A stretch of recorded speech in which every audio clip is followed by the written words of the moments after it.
Ladies and gentlemen, please welcome to the stage Chris Heckscher, Senior Vice President, Customer Experience. Good afternoon, everybody.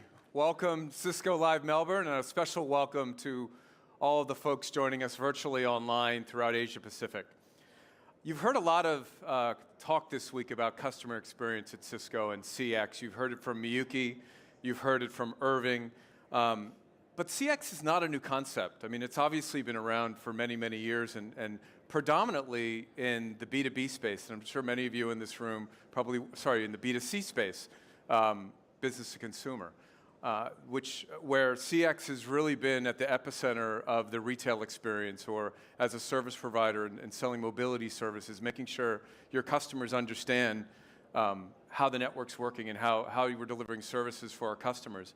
But in the B2B space, customer experience, at least at Cisco, has not been a huge focus for us. We've always been very customer-centric at Cisco, but for now, as we have moved into more software and SaaS offerings, customer experience and customer success is now paramount to us as we go forward. So why are we changing? So why are we changing? Obviously, the world has changed. We see the pace of change moving tremendously at Cisco. As I said, we've gone from hardware to software to SaaS models, and the expectation of our customers is changing as well. Customers are using variations of SaaS models and public cloud models, and obviously their ability to change solutions and change vendors there's a lot more freedom there. There's a lot of different ways in which they want to consume our technology. So in terms, there's a lot more security threats, and the knowledge gap and talent gap is also there as well. Walker Information came out and said by 2020, customer experience will overtake price and product as a key brand differentiator. And we see that today with many of our customers in terms of what we're seeing at Cisco and the journey that we're on. And the other thing why we're making this shift to customer experience is because it's proven that the innovators and the ones that really jumped on this early, improving customer experience pays off. It drives growth. You know, the adage that happy customers buy more and unhappy customers look at alternatives. And if you look at the SaaS players and the web players, they really were the innovators, and they're the ones who jumped on this train very early. And if you look at the valuations of those companies, you can see that they're getting paid off handsomely, and their revenue growth is much faster than a lot of traditional technology companies. So it's really important that obviously we jump on this journey from a B2B perspective, that we make sure our customers understand how they're using Cisco's technology, using it in the way it was intended, but also getting a great experience so they want to continue to use it and expand it as we go forward. So what is CX from a Cisco perspective? Is it a philosophy? Is it a portfolio? It's a team? Well, when Maria Martinez joined us about a year ago, she came in and the first thing she did in the first 45 days was she took down all the silos within our services organization, tried to make a frictionless services organization so that we could respond faster and move faster for our customers. She had been at Salesforce for 8 years prior to coming to Cisco. She had come with that SaaS model. She had basically written the book on customer success.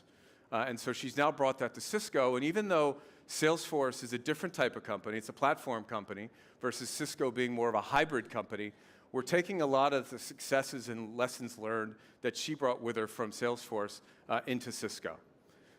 What that also means is that we've got to move from being a customer-centric company to being a much more customer-obsessed company by going deeper into our customer environments and understanding how they're adopting our technology, how they're using our technology, and where the adoption roadblocks are to help them make sure that they're getting the value that we sold them up front in the sale. And that's a big reason why we're changing. It also shifts. You heard Scott Harrow a little bit while ago. I mean, how we develop products now is also changing. It's really important that we're sharing with our users which ELAs they're using, which have been activated, which haven't been activated.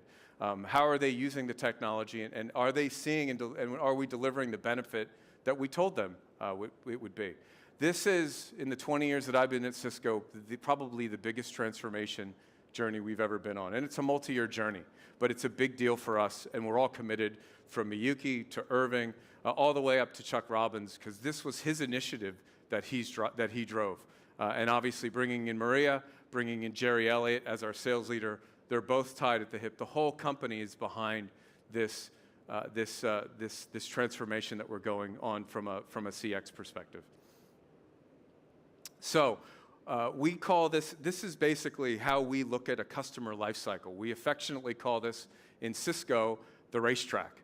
And our goal here is, if you think about it in a simplistic way, you've got the left side of the racetrack, which is really where our sales teams kind of own the customer relationship, understand a customer need, work with the customer to evaluate the customer, selects and makes a purchase.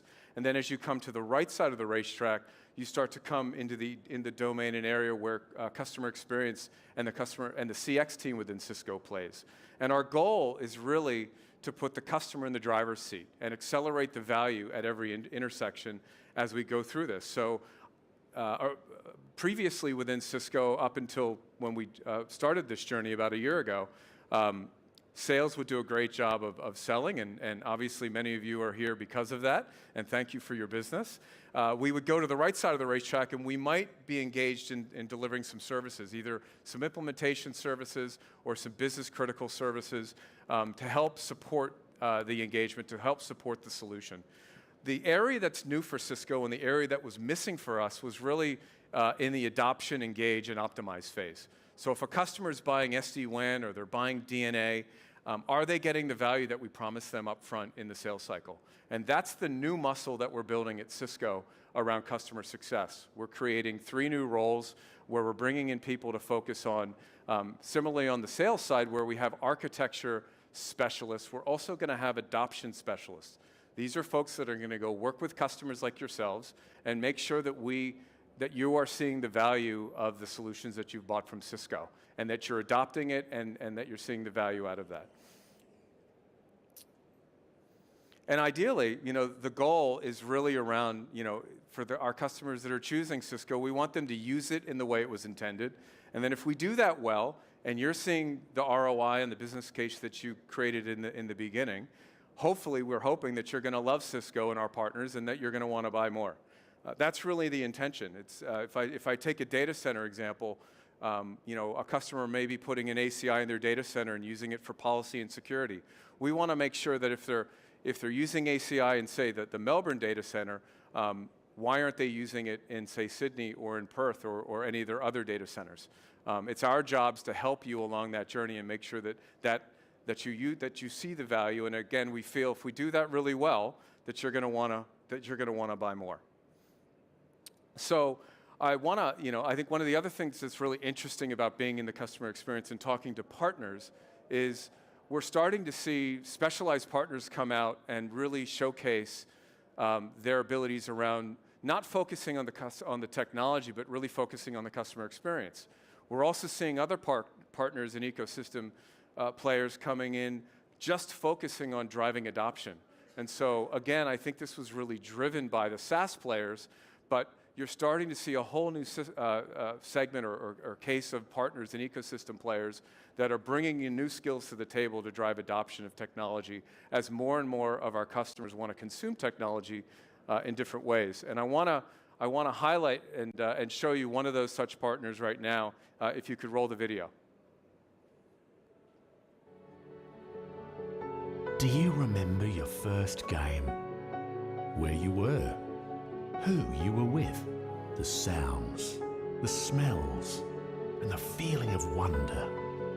The Sydney Cricket Ground remembers these moments. Lifelong passions grow from these very first journeys, and that sharing experience is at the core of what it means to be human.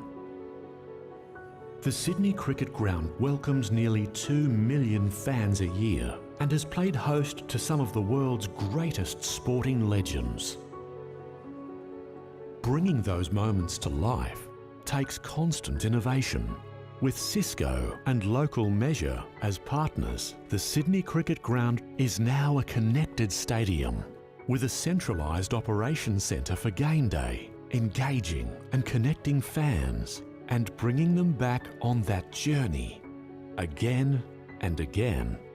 The team had more conversations that were real and in the moment. They responded to visitors faster than before while bringing each fan's experience to life on the big screen. Together, they helped create a fan experience that is as magical as it is invisible. Between a child's first visit to a live game and a lifelong passion for the sport, we're delivering the digital future. Cisco. What I love about that video is there's a lot of complex technology behind that, but that was not the emotion that you heard. That was not the gist of what they were trying to get across. And we had Jonathan from Local Measure come and speak to us in Singapore about a month ago at our SLT meeting, and you know, when I talk about a different type of partner, you know, Local Measure is really one of them. They don't focus on the technology. They don't focus on the bits and bytes. They're trying to focus on delivering an outcome for customers and making and simplifying all the complexity of the technology and putting it in the background. And I fully expect that we'll see more partners like Local Measure popping up here and there and really focusing on customer outcomes in a very, very different way than we've seen in the past, where we've always been in an industry where we loved the technology, we loved talking about the bits and bytes. And you can see that in Scott Harrell's keynote speech this morning, and also a lot of the marketing that we're doing around the Bridge to Possible. We're really trying to push the technology into the background and really focus on the customer experience, the customer experience and the outcome that our customers are looking for. So, three key takeaways. I mean, as I said earlier, we've always been a customer-centric company. We're learning how to be a customer-obsessed company.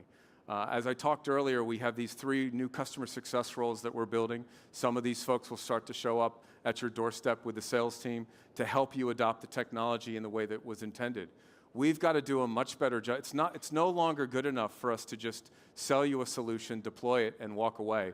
We want to be there with you throughout the life cycle and your journey of how you're buying and consuming Cisco technology. And for us to do that, we really need to really up our game and raise the bar on ourselves and become much more customer obsessed.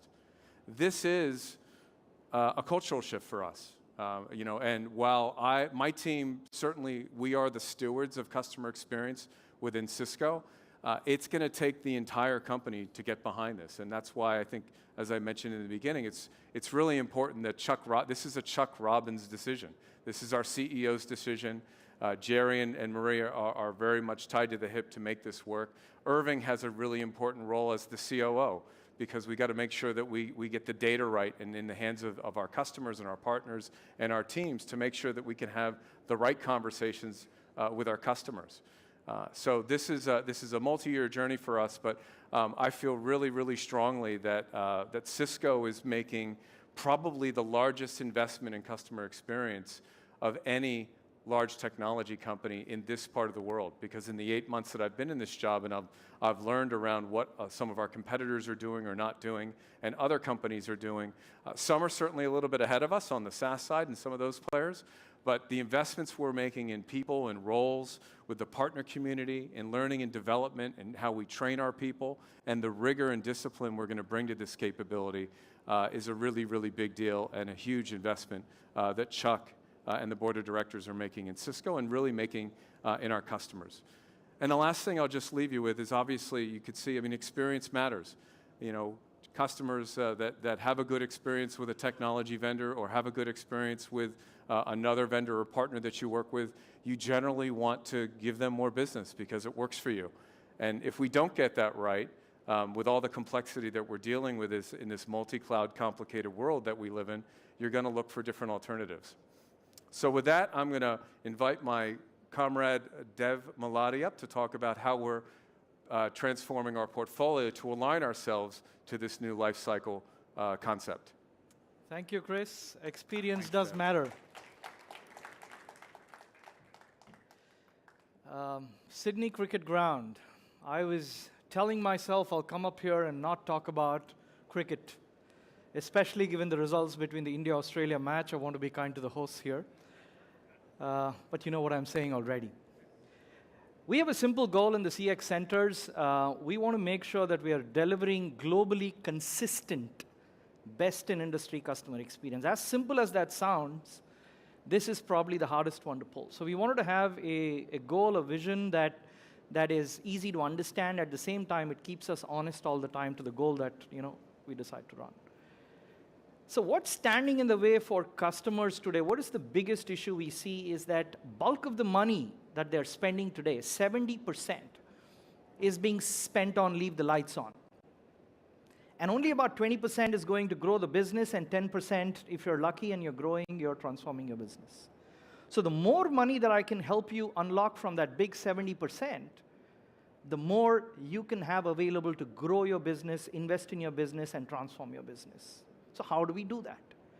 You hear all the time, good resources are scarce. Good Cisco resources, even low, right? Because it's a competitive market, and at the same time, the technology and the innovations we're doing is outstanding. So there is going to be always a gap. So we did something very easy and interesting, taking into consideration AI and ML being available, automation being available, and we said, can we figure out a way to extract more value from what you have, which is to be able to shrink that 70% and give you more money to spend? Can we do that by reducing your risk so that your unplanned spends are also going down? And can we help you accelerate innovation? Because cost is not the only lever here. We need to be able to drive your top line as well. And how can we help you achieve that? These are the entire suite of services. I could go on and on. You spend time in the world of solutions, you'll hit a few of these. The one that I want to talk to you about is, you can see that these are the entire life cycle. We'll help you manage an outcome. Our support services are award-winning TAC. Our business-critical services, which I'll deep dive a bit today. Design and implementation, we do a few of those. About 2% of those projects globally are done by us, with 98% being done by our partners. We have a good advisory practice. We have a good security practice, application development that puts it all together. Now, I spoke to you about the lack of resources and availability of AI, ML, and automation. What if I could take the collective knowledge of all our engineers, theoretically, put it into tools, bring the collective information that we are seeing of all our customers, the millions of devices that we're currently supporting, and make it available as intelligence in your network, in your data center, across your infrastructure? How powerful would that be, along with combining that one or two engineers who know your system and you're an operations leader who's able to work with you? That's what business critical is all about. There are obviously 3 flavors to it. You could be at the beginning of your life cycle. You're already doing awesome. You want to do this, do more, do faster. And then you're pivoting or going into a new direction with part of your business or all of your business, and you're transforming, right? You're jumping on this whole bandwagon of digital transformation. We live in the age of digital Darwinism. Very quickly, you will know whether you evolved or you're dead, right? The timelines are much shorter, so your ability to respond needs to be much faster, and we are there to walk every step with you. We did a study. This has been running. So we've taken all the services we've been doing to optimize, and this is the optimized step of the customer success lifecycle. I urge you to go to our CX Center booth in the world of solutions and look at it. We did an analysis of our customers who were using this and say, what did you get out of this? We made a promise. What did you get out of this? 74% of them came back and said, we had less downtime. Now, that is useful. 66% said we could launch stuff faster without having to worry about things going wrong, because you helped us accelerate some of the engineering aspects of our launch, like testing. 50% came back and said, we actually have a CTO extension in your organization as well, because we feel like you're thinking about our architecture. So the architecture agility, the ability to switch and move as the business needs change, became better because Cisco was there to help you with that. We also do this with partners so that we're able to leverage the power of the partner and Cisco together when we go to customers. This is one of my most favorite things. If you're going to spend 10 minutes, spend it on business, critical insights portal. It's a very simple thing. It's like a good morning screen because usually you want to get up in the morning and you want it to be good. Imagine you're logging into your computer, you're looking at your entire network, and it is actually showing you collective analytics of everything that is happening in your environment on one page. And it's also telling you what are the things you should look out for, what are amber, or worse, what was red, and what is it now. So you're able to keep one track of it, and I'll talk about it in a bit more. And you combine that with our premium support service, which is our expert care service. That combination is what will give you, all the promise of what we're talking about in the business critical. In today's world, when you don't have that, it's a bunch of reports, and somebody needs to draw the correlation. It's already too late before you figure out what is going on. Our expert care service, which I spoke to about earlier, it's a premium service. Imagine having the power of a customer engineer as well as a operations manager. So we need to condense that 70% who know your environment and also know Cisco and are connected to that big engine in the background. We are able to drive the outcomes for you. Incident management driven by SLAs for response and restoration. It is actually a service that stands on its own. Fingerprinting, and I know my colleague Wendy will be talking to you about this. We're not fingerprinting anybody, we're just fingerprinting devices. If we can understand the fingerprint of a particular device and its behavior, we should be able to find out what similar devices exist in your environment and what behavior they could have. Imagine the power of that.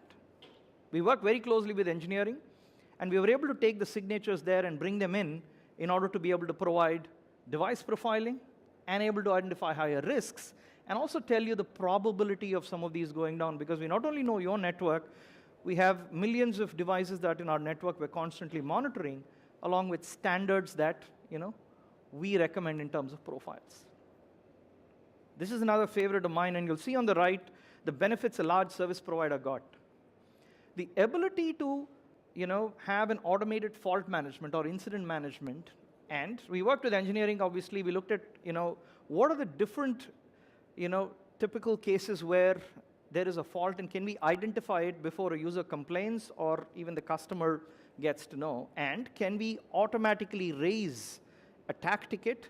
Can we also raise it to the service management layer so the customer and the partner can take advantage of that, so that we are able to start accelerating the triage process, right? We have seen that the time comes down. It's much more efficient for us to be able to do this, identify and run the triage in parallel so that we are able to restore and eventually make sure that we've done the RCA to avoid this in the future. Compliance and automation. There are a lot of things we need to be compliant about. Internal rules, government rules. And when you put it across multiple devices and when you go into certain industries, you're actually challenged with not being able to do this manually. I'll give you an example of a customer we did this for. They had about a 30-day window within which they had to complete close to 2,000 devices that they need to make sure that they were compliant and go through the whole check. The team came back with about, on different segments, a week of downtime. And that's like unimaginable plan, right? You can't ask for that. Automation allowed us, first compliance allowed us to, ring fence what we needed to. Automation allowed us to do that in 4-hour windows, spread across the more critical to the less critical so that we avoided no real business impact. And this happens on the fly. So it's absolutely beautiful. And we also do third-party support. We're also subscribed to a lot of, like PCI is a great one, HIPAA is another one. We're able to look at those standards and use those to kind of come back to you and say, hey, if you want to be compliant with this, here's what the policies need to look like. Now, I want you to humor me on this one. I'm going to pretend to be a network operations manager. And I'll take you through a day in life of what this means. This is a busy slide, so work with me, starting with the business critical insights. I get up in the morning, I go for a jog, yeah, I can imagine, and I come into my office, or I'm looking at my iPad, I'm looking at my business critical insights portal. It's green, and I expect it to be green. And I have a smile on my face because I know that about 350 of my devices went through a migration, and I did not want anything to go wrong, and I knew things went well because I would have been automated. I also see an amber.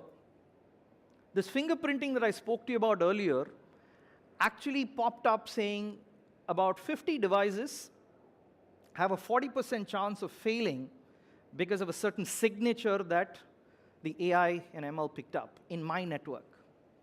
So my spidey is going off, right? I'm like, I need to figure out what to do with this. Obviously, then I call the Cisco team, and first thing that the compliance and automation team come and tell me is, they tell me, hey, 350 devices migration, 348 got through, 2 did not. We obviously rolled back, no impact to business. But we've already started analyzing what went wrong. And I really want to know that part because I have a big data center refresh. I have 1,000 plus devices that will get impacted. I want to be very, very sure this time as I move to scale. The team then says, hey, let's call in the test and planning automation folks, which is also something that I got from business critical services. And they come to me, and obviously they're much more gung-ho, saying, hey, Dave, here are the test scripts. We ran them. These are the results. It looks good. I really don't want to be convinced because this is my life and my team's life on the job if you want to make sure this works. Right? This data center refresh cannot go wrong. So I tell them, no, I want to see this simulated in your environment. I want you to take my environment, replicate it in a Cisco environment, Cisco data center. I want to be able to see how these test scripts behave. I want you to stress test it, not south, east, west. I want to make sure that everything that I think will go wrong and you think will go wrong is shown to me. And once I'm satisfied, I will get there. The team's like, we've already set that up. I know you got that service. Let's do that. I looked at the plans. Internally, I feel okay, but you know what? I'm still going to keep pushing Cisco because I want to make sure we don't go wrong. Then again, look at it about 1 in the afternoon after I've grabbed a bite. Yes, I got time to eat lunch today. I look at the portal again, and I'm like, hey, looks good, but I haven't really got an answer for the 40% that could go wrong. Those 50 devices with 40% chance of failure. So I really want to look at what are the KPIs, and then I ask the team to come and give me recommendations. This is the point where my customer engineer and my operations on-site lead, both of them come in, and we have this discussion. And they tell us, hey, looks like there's a software upgrade required here, and that's probably causing bulk of your issue, and we'll give you a path to that. But there are certain configurations that we still didn't migrate. Looks like we've missed them out in our last sweep. So can we include them in the next cycle? So there's a bit of planning going on because fingerprinting also shows me which are the devices that are working very well, and I want to mimic that, as long as they're similar, patterns. Then we get into a 3 p.m. call where we decide the architecture design that we're going to follow. So I have an architecture and engineering review with that team. I suddenly feel that I don't know whether my team is talking or Cisco's team is talking. There is a seamless interaction between the two because I now have people who not only know, it's not a TAC engineer who knows how to support me on a ticket. It is somebody who knows my network. And it's a combination of someone on-site, somebody remote, and the power of an automation tool. And they're able to give me the recommendations of the whole process. I go home, 1 in the morning, it happens. Things go wrong. When you get an outage, the first thing on my mind, and I'm pretty sure first thing on your mind is restore. We'll figure out what went wrong later, but restore. But the good news is automated fault management triggered that already. At the same time, I got to know, Cisco got to know. And the system, the outage, there's no delay there, and the triage process started. I know it shows that we resolved it by 1:30 a.m. Sometimes it does happen that things get resolved faster, but there is a faster resolution because you got to the problem earlier. What also happens is Once the restore is done, I know I'm going to go back in the morning and face my CIO, and I have to explain to her why this went wrong and why this won't happen again. Cisco knows that too. So after they've helped me fix it, they're actually spending time figuring out, hey, we went through these processes. Why did this still happen? How do we avoid these corner cases? How do I help Dev and his team give the confidence back to the CIO that this is still the best team to count on? This is not a story that is uncommon for customers who worked with business-critical services, and I wanted to give you a sense of that. And when that 70% shrinks, you get absolutely outstanding outcomes because the reliability of the network increases, and you're able to drive much more efficient outcomes. Now, here's the good news. Whether you're going security, whether you're doing data center is just a pure network, or it's a cross-domain, multi-domain, multi-architecture opportunity landscape, you're able to take business-critical services to work across. You don't have to say, hey, I only have a network contract, so should I buy something new for security? No, you're able to go across now as well. So buy once and go in any direction. If you need advisory before you implement, you can go to this team. So clearly, we have proven that we can help you, reduce business risk. We're happy to, have you look at our booth and understand more about it. We're happy to have conversations with you. Happy to have, you talk to some of our customers who can give you, more details on how they're using it. It clearly is critical to help transform the overall enterprise. And last but not the least, be able to give proactive insights. This is the key. Our ability to get more proactive and our ability to respond faster is what is going to differentiate because the timelines are shrinking. And in the world of digital Darwinism, that is years, right? With that, I encourage you to foresee the unpredictable using business critical. Automate the unmanageable. The only thing I can't yet manage is hiring. Cloning is still not legal. It also doesn't solve my diversity issue. But that is an aspect where you're able to take the knowledge, collective knowledge of what our Cisco engineering has and bring that, into thing, and obviously answer the unsolvable. Please visit the World of Solutions now. There's a bunch of much smarter engineers than I am who are sitting there who can take you through more details. With that, I will hand you over to the able hands of Wendy and James, who will take you to the next session. Thank you.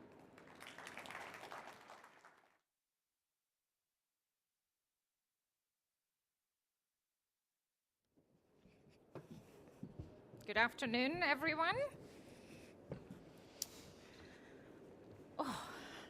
Wendy, so your title, you lead customer experience for ANZ. Thank you. It's a really nice title, but can you tell us what you actually do? Yeah, James, great question.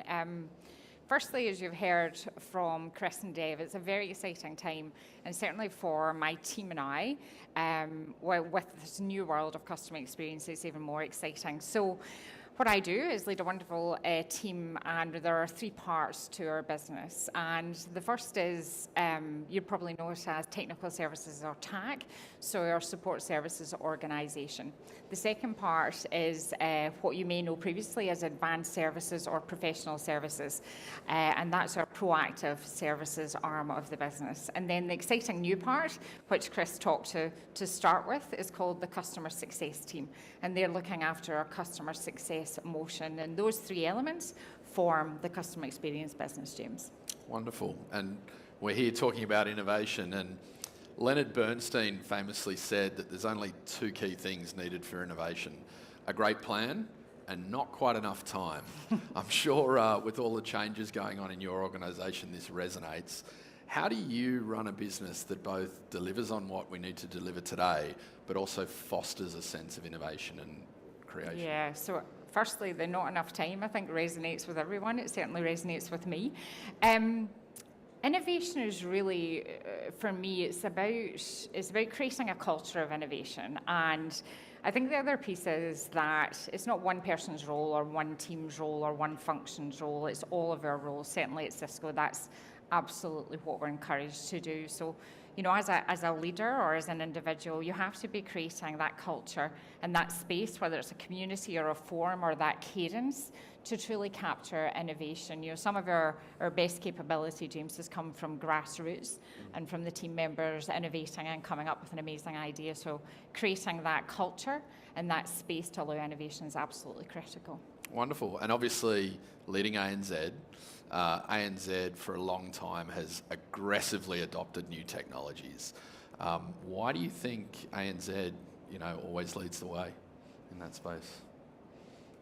So in ANZ, firstly, I quite self-evidently am not Australian. I do not have an Australian accent. I have a Scottish accent. I am a proud Australian citizen, which is wonderful. But it's fair to say when I came to this country, it's very clear there's a huge culture in Australia and in New Zealand of have a go. We jump in, we just, you know, we give a go, and I love that. And I guess that leads to Dev's cricket analogy, I'm sure, that we fight hard. But what's driving that in Australia and New Zealand at the moment is the market is highly, highly competitive, and innovation is seen as a differentiator. It's seen as a compete, if you would. So what we're doing is helping our customers and partners to capitalise on that mature market by innovating through technology. Okay, and in your conversations with customers, what's the role of technology in their ability to differentiate themselves? Yeah, I mean, the role is it's the time to value. It's seeing the realisation of their investment in that part of it, James. Fantastic. Can you tell us about some of those innovations, and we heard a little bit about it before, but some of those innovations that are coming out of the CX organisation? Yeah, I mean, Dev talked about this, but I'm particularly excited about this one, so I want to call out also. So fingerprinting is a perfect example of how we are taking our data and telemetry and using that for the benefit of our customers and partners. As you can imagine, we have access to a huge amount of devices in Cisco, and that gives us a huge amount of telemetry and data. And what we're doing through the use of artificial intelligence and machine learning is taking that data, the trends, the findings, and using that to help our customers and partners. So as an example, it could be an upgrade, and we will take that data and proactively help the customer get to a better outcome. So remediation of an activity faster, more effectively, but more importantly, we're proactively using that data to stop the issue or the outage in the first place. Yeah.